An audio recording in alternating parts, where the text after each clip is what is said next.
നിൽക്കുന്നത് ഷോപ്പുകളുടെ സൈഡിലാണ്. അപ്പോൾ അതുകൊണ്ട് തന്നെ നമ്മൾ ഇവിടെ വണ്ടി നിർത്തുമ്പോൾ അവർക്കൊരു ബുദ്ധിമുട്ട് പാടില്ല.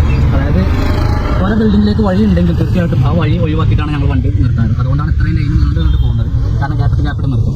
അങ്ങനെ നിർത്തുന്നതുകൊണ്ട് ഗുണം എന്താ വെച്ചാൽ ഒന്ന് കടക്കാർക്ക് കൃത്യമായ രീതിയിൽ അവരുടെ കസ്റ്റമേഴ്സ് വന്നാൽ വണ്ടി പാർക്ക് ചെയ്യാനും അവരുടെ ബിൽഡിങ്ങിലേക്ക് കയറ്റാൻ വേണ്ടി പറ്റും. ഞങ്ങൾക്ക് തന്നെ അവരായിട്ട് ഞങ്ങളുടെ കടൻ്റെ മുമ്പിൽ ഇട്ടു എന്നുള്ള ഒരു തീർക്കും പലയിടങ്ങളിലും നല്ല കറക്റ്റമാണ്, അത് ഒഴിവായിക്കിട്ടും. പക്ഷേ ഇവിടെ പല ബിൽഡിങ്ങുകൾക്കും ഉള്ളിലോട്ട് പാർക്കിംഗ് ഇല്ല എന്നുള്ളൊരു വിഷയമാണ്. എന്നാലും കുഴപ്പമില്ല, നമ്മളങ്ങനെ ചെയ്ത് കൊടുക്കാറുണ്ട്. ഒരു പരസ്പര സഹകരണം, അത് നമ്മൾ TP ആണെങ്കിലും വലിയ അലമ്പൊന്നും ഇല്ലാതെ അങ്ങനെ സഹകരിച്ച് പോകാൻ വേണ്ടി പറ്റും. ഇതൊക്കെയാണ് ഓരോ ഡ്രൈവർമാരുടെ അവസ്ഥ. വണ്ടി കടന്നുറങ്ങാം.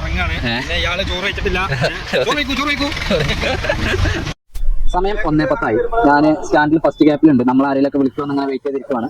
വിളിക്കും. അതിലെ ഒരു താത്താൻ്റെ 2 പൈതങ്ങളെയും കയ്യിൽ കുറച്ച് കവറൊക്കെ ഇട്ട് വരുന്നുണ്ട്. നോക്കാം, ചിലപ്പോൾ വിളിക്കാൻ സാധ്യത ഉണ്ട്. ഇല്ലാന്നാണെങ്കിൽ വിളിക്കില്ല. വിളിക്കുക നോക്കാം. വരെയാണ് ഞാൻ പറയണം. ഇങ്ങനെ ശ്രദ്ധയോടെ നിൽക്കണം നമ്മൾ. അല്ലെങ്കിൽ വേറെ ആരും കൊണ്ടോ? വിളിച്ചിട്ടുണ്ട്, പോയി നോക്കാം. ഒരു 70 ട്രിപ്പ് ആയിരുന്നു കേട്ടോ. അപ്പം നമുക്ക് കിട്ടിയത് ഒരു 70 രൂപയുടെ ട്രിപ്പ്. ഞാൻ ആ കാണിച്ചു തന്ന അവർ തന്നെയാണ് നമ്മുടെ വണ്ടിയിലേക്ക് കയറിയത്. നല്ല രസമുള്ള സ്ഥലമാണ്. 2 ചെള്ളു റബ്ബർ കാര്യങ്ങളൊക്കെ ആയിട്ട് പിന്നെ ഒരു കുന്നാണ്.